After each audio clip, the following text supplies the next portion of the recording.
అందరికీ నమస్కారం అండి. శైలజ వినిపించే కథల ఛానల్కు స్వాగతం.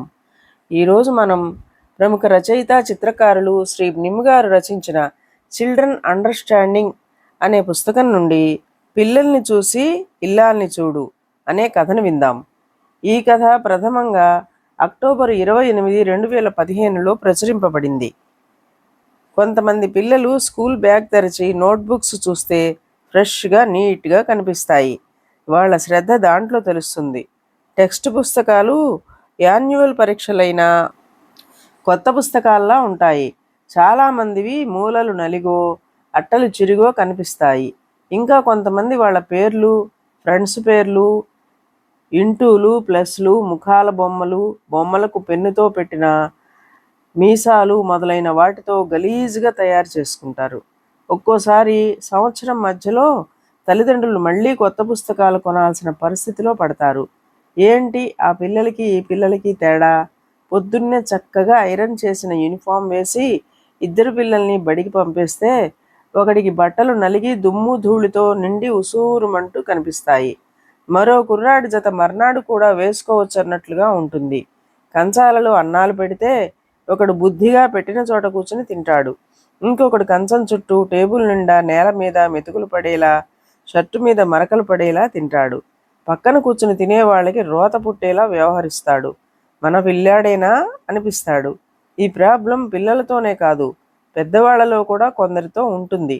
కొన్ని ఇళ్ళు చక్కగా నీట్గా సర్ది ఉన్నట్టు కనిపిస్తాయి. ఇంటిని చూసి ఇల్లాలని చూడమన్నట్లు.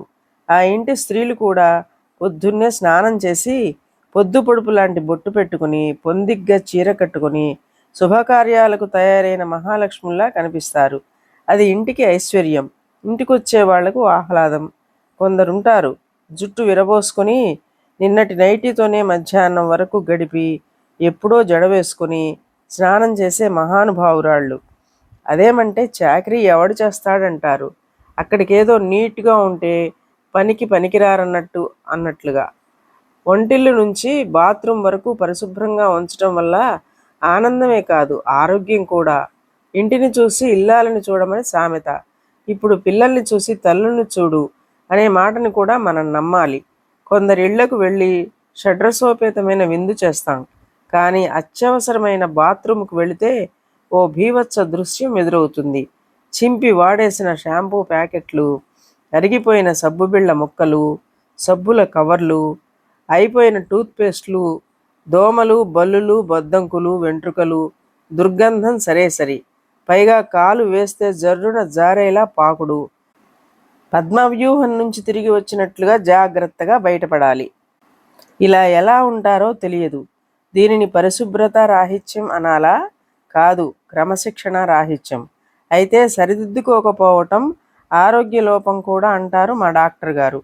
పని మనుషులున్నా పని చేయించుకునే చాకచక్యం లేకపోవడం కూడా ఓ రకంగా అలసత్వమే. దీన్నే ఎడ్డితనం అని కూడా మా వైపు అంటారు. తడి టవళ్లను సోఫాల మీద, కుర్చీల మీద, మంచాల మీద పడేసే ప్రబుద్ధులు మన ఇళ్లల్లో, మగాళ్లల్లో, పిల్లల్లో కూడా కనబడుతున్నారు. ఇళ్ళు ఇలా తయారవడానికి కారణం ఇందరినీ అజమాయిషీ చేసే ఇల్లాలిలో చాకచక్యం లోపించటమే. పాపం శమించుగాక. ఇదండి కథ. ఈ కథ మీకు నచ్చినట్లయితే లైక్ చేయండి, షేర్ చేయండి, కామెంట్ చేయండి, సబ్స్క్రైబ్ చేసుకుని నన్ను ఎంకరేజ్ చేయండి. నమస్కారం అండి.